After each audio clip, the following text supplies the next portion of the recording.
Commercial breaks dulu guys. Oke, Mr. K tahu banyak dari kalian yang gabut di kala pandemi ini dan suka main game kan buat ngisi kegabutan dan terkadang bingung mau top up tapi gak tahu caranya atau males dengan pajak dari Play Store.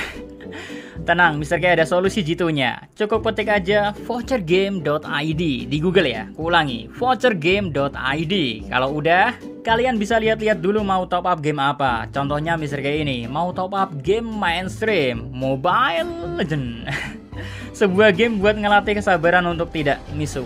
Dan cara top up di vouchergame.id pun sangat mudah guys. Cukup klik game yang mau di top up, pilih mau top up berapa. Kalau udah, klik aja mau bayar pakai apa. Semua pembayaran ada, GoPay, Dana, OVO, ATM, Janda. Kalau udah, masukin ID game kamu, nomor WA, email, buat konfirmasi, dan klik beli sekarang. Wus, tunggu kurang lebih 1 menit, Diamond masuk, cek akun, play, let's go to Top Global Ruby. So, jangan lupa top up tercepat termurah hanya di vouchergame.id, bukan yang lain. It's really recommended from Mr. K sendiri. Dan BTW jangan lupa add ID Mr. K, barangkali kita bisa mabar bareng bersama buat kalah. See you in the next commercial break, okay? Yahoo, minasan, welcome back again with Mr. K di sini. Ya, akhirnya Mr. K bisa mengatasi rasa malas untuk membuat konten 3N. Walau ini ngerekodnya juga penuh dengan kegantukan. Kali ini 3N-nya tentang Gomu Gomu no Mi yang pernah aku bilang waktu dulu-dulu lah. So, tanpa banyak basa-basi gak jelas, monggo enjoy 3N. Ngobrol ngalor ngidul One Piece membahas tentang buah iblis Gomu Gomu no Mi yang sempat ngebuat heboh di beberapa chapter terakhir. Semua kehebohan ini dimulai dari chapter 1017 di mana Wuzbu bilang kalau dirinya pernah gagal dalam menjalankan misi yang diberikan oleh pemerintahan dunia untuk melindungi buah iblis Gomu Gomu no Mi yang berada di kapal pemerintahan dunia. Informasi tersebut sempat membuat heboh jagat per One Piece-an selama kurang lebih 1 minggu lah, yang mana para fans sempat berpikir kalau buah iblis Gomu Gomu no Mi merupakan buah iblis super spesial, mengingat buah iblis ini saja sampai harus dikawal oleh seorang agen pemerintahan dunia. Namun gak butuh waktu lama di chapter 1018, Oda Sensei dengan seenaknya ya malah bilang melalui anggota CP0 kalau informasi yang dimiliki oleh Wuzbu udah gak penting, atau lebih tepatnya informasi tersebut udah gak relevan lagi sama zaman sekarang. Nah, walau di chapter 1018 dibongkar kalau informasi dari Wuzbu gak guna ya, di chapter ini pula kita dikasih tahu dengan jelas kalau buah iblis Gomu Gomu no Mi ini memang benar adanya berhubungan sama chapter awal-awal One Piece. Bukan awal-awal sih, tapi memang sangat awal, mengingat sejak chapter 1 mangaka Genus ini seperti sudah punya planning untuk membuat chapter 1 bakal heboh. Andai pun gak di planning tapi sekedar improvisasi, tetap aja sangat interesting sih. Jujur, Mr. K saja gak pernah nyangka kalau buah iblis Gomu Gomu no Mi di reveal punya hubungan dengan pemerintahan dunia di tengah-tengah perang besar Onigashima. Wow, respect banget sama Odachi pokoknya. Oke, back to 3N. Kalau kita mengambil referensi dari chapter 1, di mana di chapter itu bajak laut Akagami memiliki buah iblis Gomu Gomu no Mi, yang mana menurut Lakiro mereka mendapatkan buah iblis Gomu Gomu no Mi dengan cara mencurinya dari kapal musuh. Well, dari sini Mr. K akan mencoba menyusun beberapa informasi yang kudapatkan agar bisa ngawang-ngawang alur yang terjadi pada kisah tercurinya buah iblis Gomu Gomu no Mi sampai Luffy iseng memakannya. Guys, awal mulanya Wuzbu mendapatkan misi untuk mengawal buah iblis Gomu Gomu no Mi. Terus di tengah perjalanan mereka malah bertemu bajak laut Akagami no Shanks dan buah iblis itu pun dicuri.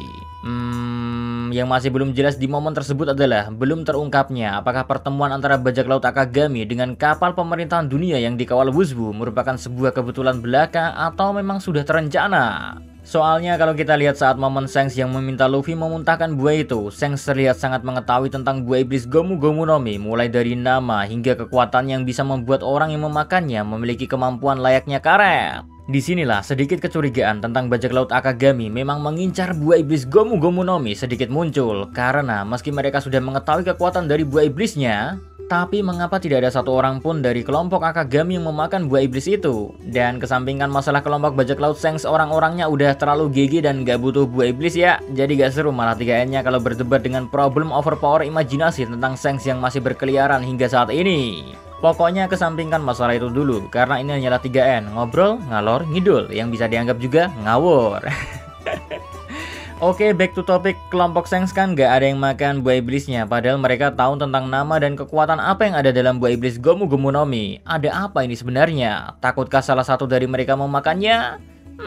nonsense sih kalau memang karena takut. Karena biasanya ketakutan seseorang untuk tidak memakan suatu buah iblis itu adalah kurangnya pengetahuan mereka tentang kekuatan apa yang akan mereka dapatkan setelah memakan buah iblis. Namun di sini udah beda ceritanya. Ketakutan sudah sangat tidak diperlukan mengingat Shanks dan anak buahnya mengetahui dengan jelas baik nama dan kekuatan buah iblis Gomu Gomu no Mi. Terus juga salah satu alasan lain mengapa buah iblis tidak dimakan biasanya berhubungan dengan jual beli, di mana seseorang akan menjual buah iblis yang didapatkan secara random entah dari cara apa dan di mana. Karena seperti yang kita tahu, buah iblis memiliki harga yang cukup tinggi di dunia bawah, apalagi kalau buah iblisnya sudah diketahui nama dan kekuatannya. Wah, bisa melambung tinggi harganya guys. Contohnya saja buah iblis OP no Mi. Berdasarkan alasan ini saja membuat Mr. K berpikir kayaknya nggak mungkin deh Shanks dan kawan-kawan berniat menjual buah iblis Gomu Gomu no Mi. Look at them bro, Akagami no Shanks dan kelompok bajak lautnya adalah sekelompok orang-orang stres like-nya Luffy and the Gang. Bahkan feelingku mereka lebih stres daripada Luffy and the Gang malah. Harta, tahta, dan wanita gak mereka pedulikan, gak seperti kita. Just look at them bro. Nah, jika bukan rasa takut ataupun BU, lalu kenapa Shanks ataupun kelompoknya gak ada yang makan buah iblis? Di pikiran ini masih nyantol satu kemungkinan. Bagaimana jika bajak laut Akagami secara tidak sengaja berpapasan dengan kapal yang dikawal oleh Wuzbu? Dan pertarungan pun memang terjadi karena mereka adalah musuh. Terus buah iblis Gomu Gomu dicuri sebagai hasil rampasan dari pertarungan. Sesimpel ini kah? Ya entahlah, terus kalau dari kalian ada yang bertanya-tanya kenapa Wuzbu dan Shanks bisa tiba-tiba ketemu? Well, gak perlu ambil pusing, Mr. K coba berikan jawaban yang kemungkinannya sangat simpel sih. Pada timeline pertemuan Wuzbu dan Shanks, bajak laut Akagami sedang menjadikan desa Fusa sebagai tempat mereka berlabuh dan nyantoi, yang mana letaknya cukup dekat sama daratan besar Red Line. Yang menjadikan make sense aja kalau Red Line menjadi tujuan dari kapal pemerintahan dunia yang dikawal Wuzbu. Belum lagi alasan kapal pemerintahan dunia itu dikawal oleh agen Top Marco Top, bisa membuat Mr. K memunculkan kemungkinan ngawur kalau kapal itu bisa aja berpas-pasan sama bajak laut, makanya pemerintahan dunia mutusin buat dikawal. Biar ada yang bisa ngelindungi kapalnya kalau tiba-tiba kapal diserang. Agak bingo sih ini. Cuman kalau pakai kemungkinan yang ini, yang menjadi pertanyaan adalah alasan Shanks berada di desa Fusa selama 1 tahun itu loh yang membuat Mr. K kepalanya kenyut-kenyut. Karena kalau kita ingat-ingat juga, Shanks pada saat itu masih belum menjadi Yonko. Berdasarkan fakta di chapter 957, Shanks baru menjadi Yonko sekitar 6 tahun yang lalu. Sedangkan timeline buah iblis Gomu Gomu no Mi dicuri 12 tahun lalu. Sedangkan kalau jadi Yonko kan menarik gitu. Tugas Shanks bisa dianggap ngelindungi desa Fusa. Sayangnya enggak kan. Inilah yang membuat migrain kepala Mr. K. Aduh, ya wis lah. Sementara ini anggap saja kemungkinannya dari dua hal ini ya, tentang alasan Shanks berada di desa Fusa yang termasuk dalam lautan East Blue. Yang pertama, adanya kemungkinan kalau Shanks ingin merekrut kembali orang-orang yang pernah berlayar bersamanya di kapal bajak laut Roger. Karena seperti yang kita tahu, Roger terlahir di Logutown yang berada di East Blue. So ada kemungkinan beberapa anggotanya berdiam diri di daerah sekitar East Blue. Lalu kemungkinan yang kedua adalah Shanks memiliki sedikit informasi tentang rumor Roger yang memiliki anak dan anak tersebut dibesarkan di lautan East Blue. Kemungkinan ini pun masih bisa saja terjadi, mengingat kenyataannya Garp masih merawat S di timeline ini. Namun yang membuat kita bingung adalah fakta kalau Shanks tidak menetap terus-menerus di desa Fusa, melainkan dirinya juga tetap berlayar namun kembali lagi ke desa Fusa ini loh guys, yang bikin Mr. K berpikirnya mentok. Nggak percaya kalau Shanks bolak-balik ke desa Fusa. Tenang, ada faktanya kok. Hal ini bisa kita ketahui di momen sesaat sebelum Shanks kehilangan lengannya, di mana Shanks dan krunya baru saja tiba kembali di desa Fusa. Hal inilah yang cukup menjadi tanda tanya tentang kemana Shanks dan krunya berlayar sih. Pasalnya, jarang-jarang bajak laut itu kembali ke tempat yang sama dalam kurun waktu yang singkat. Luffy saja tak pernah sekalipun melakukan hal seperti ini. Namun kalau sedikit dilakukan cocok logi dengan kemungkinan Shanks mencari kembali teman-temannya yang pernah berada di kapal Oro Jackson, untuk sementara ini bagi Mr. K pribadi ya, membuat pertanyaan tentang Shanks yang berkutat di desa Fusa sedikit terjawab. Meskipun Mr. K yakin beberapa dari kalian mungkin gak bisa nerima jawaban ini sih, but kita anggap dulu saja hal itu yang sebenarnya terjadi. Dan apapun alasan Shanks yang hanya membawa buah iblis Gomu Gomu no Mi dalam peti harta karun tanpa ada satu krunya yang memakan buah iblis itu, kita kesampingkan dahulu. Karena faktanya, apapun rencana Shanks pada buah iblis spesial itu harus dirubah total setotal-totalnya karena sudah terlanjur dimakan oleh Monkey D. Luffy. Next, kita sekarang ke bagian menarik lagi tentang informasi kalau Wuzbu sendiri baru mengetahui buah Gomu Gomu no Mi dimakan oleh Luffy sekitar 2 tahun yang lalu. Tepatnya di momen Luffy menjadi perbincangan hangat karena terlibat dalam beberapa insiden seperti Impel Down hingga puncaknya di perang besar Marineford. Di sini kalau dihubungin dengan sudut pandang Wusbu ya, selama 10 tahun setelah Wusbu kehilangan buah iblis Gomu Gomu no Mi, Wusbu tetap berpikir kalau kelompok Akagami lah yang memiliki buah Gomu Gomu. Jadi muncul juga kemungkinan kalau laporan yang diberikan oleh Wusbu kepada pemerintahan dunia tentang ada di tangan siapa buah iblis Gomu Gomu no Mi, pastinya Wusbu akan menjawab kalau buah iblis itu berada di tangan bajak laut Akagami. Itu berarti Shanks berhasil menyembunyikan keberadaan buah iblis Gomu Gomu no Mi selama 10 tahun sebelum Luffy akhirnya memulai perjalanannya sebagai seorang bajak laut. Di pikiran kok rasa-rasanya Shanks menjaga Luffy ya dari ancaman selama timeline 10 tahun sejak insiden buah iblis Gomu Gomu no Mi dicuri. Sudahlah. Next, sedikit balik lagi ke informasi di chapter 1018, di mana salah satu anggota CP0 bilang kalau informasi yang dimiliki oleh Wusbu udah ketinggalan zaman. Dari sini ya, jika mengacu ke semua informasi yang dimiliki oleh Wusbu selama menjadi agen pemerintahan dunia dan juga informasi saat dia berhasil kabur dari penjara, itu artinya sampai saat ini baru ada 2 informasi yang dibocorkan oleh Wusbu. Yang pertama adalah informasi kalau dia gagal menjalankan misi pengawalan buah iblis Gomu Gomu no Mi. Lalu yang satunya informasi tentang Nika yang dia dengar saat di penjara. Well, kesampingin dulu tentang Nika, fokus ke misi pengawalannya yang berarti informasi ini sebenarnya penting pada masanya, atau tepatnya pada 12 tahun yang lalu saat Luffy masih berusia 7 tahun dan pemerintahan dunia masih menginginkan buah iblis Gomu Gomu. Guys, di sini tersusun 2 jawaban menarik tentang alasan pemerintahan dunia membutuhkan buah iblis Gomu Gomu no Mi pada masa lalu namun tidak pada saat sekarang. Pertama, buah iblis adalah barang yang dicari oleh Tenryubito pada masa itu. Kedua, buah iblis Gomu Gomu no Mi akan diberikan kepada seseorang. Terus kalau kita bahas satu-satu, opsi pertama ya, kalau kita ingat-ingat dari masa lalu buah Hancock, dia pernah bilang kalau dulu saat menjadi budak, banyak budak dipaksa memakan buah iblis hanya untuk menghibur para Tenryubito di sana. Jadi kemungkinan ini sebenarnya bisa juga terjadi karena Tenryubito sendiri memiliki hobi mengoleksi budak. Dan ternyata buah iblis akan diberikan kepada mereka para budak oleh Tenryubito untuk sekedar hiburan saja. Ya, bentuk dari hiburannya bisa aja budak yang dikasih buah iblis dimasukkan ke dalam air laut dan dibiarkan tenggelam untuk sementara agar mereka perlahan-lahan kesakitan karena tidak bisa apa-apa di dalam air. Dan hal seperti itu sudah cukup menjadi hiburan bagi para Tenryubito. Wah, dari sini mungkin dari kalian ada yang bertanya-tanya, kalau buah iblis Gomu Gomu no Mi cuma untuk Tenryubito, kenapa harus dijaga oleh top agen pemerintahan dunia? It's simple guys, jawabannya karena agen seperti CP0 atau CP9 bisa diperintah langsung oleh para bangsawan dunia. Terus jangan lupa juga ya, kalau buah iblis adalah barang yang cukup langka dan berharga, makanya wajar aja kalau tetap dijaga.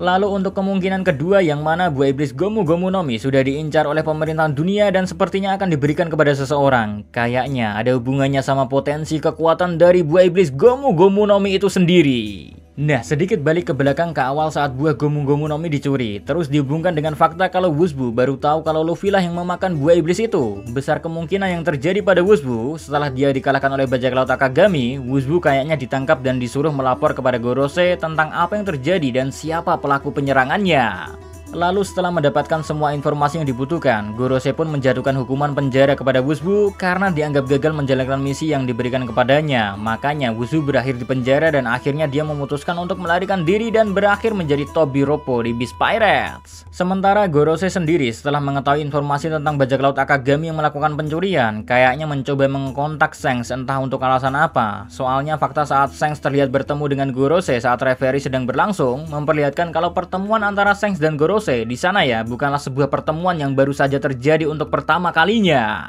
Makanya di sini bakalan cocokable kalau Gorose pernah bertemu dengan Shanks sebelumnya dan hal itu bersangkutan dengan buah iblis yang dicurinya. Namun karena Shanks jujur kalau buah iblis Gomu Gomu no Mi sudah tidak ada padanya atau tepatnya sudah dimakan oleh Luffy, maka Gorose pun sudah tidak bisa apa-apa dan hanya bisa pasrah menerima fakta kalau buah iblis itu sudah dimakan seseorang. Jadi dari momen tersebutlah hubungan antara Gorose dan Shanks mulai terbentuk. Belum lagi adanya kemungkinan kalau Gorose juga mengetahui fakta Shanks sempat berada di kapal Oro Jackson, yang mana membuat Gorose memiliki asumsi kalau Shanks mengetahui tentang informasi sebenarnya baik tentang abad kekosongan maupun sejarah asli dari dunia One Piece. Nah, hal tersebutlah yang menyebabkan Gorose kayaknya memilih untuk bekerja sama dengan Shanks agar Shanks mau menutup mulut tentang semua informasi yang dimilikinya.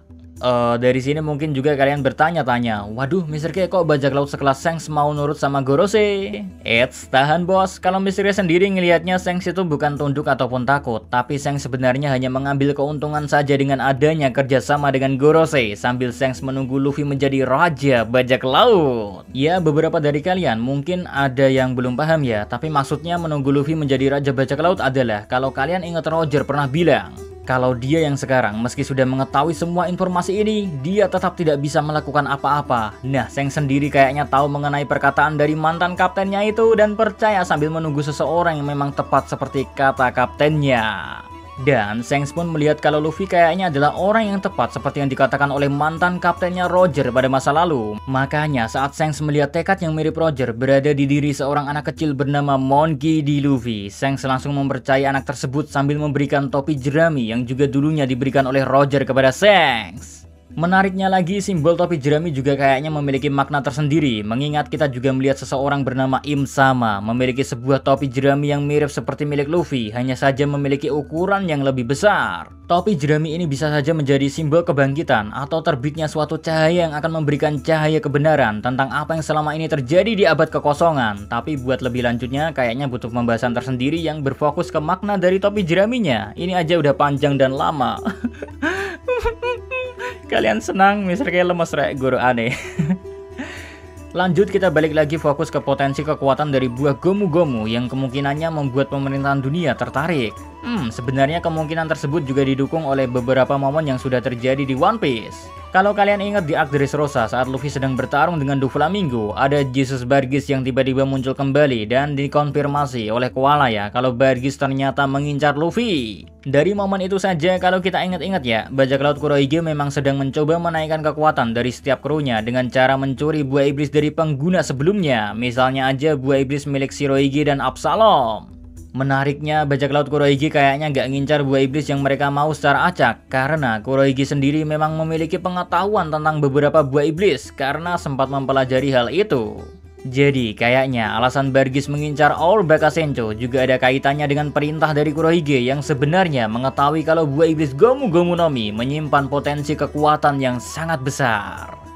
Maksud dari potensi kekuatan di sini adalah awakening dari buah iblis Gomu-Gomu no Mi yang jika kita melihat dari beberapa karakter yang sudah membangkitkan kekuatan sesungguhnya dari buah iblis mereka, seperti contohnya Doflamingo ataupun Katakuri, ada kesamaan bentuk awakening yaitu keduanya mampu merubah daerah sekitarnya menjadi kemampuan buah iblisnya.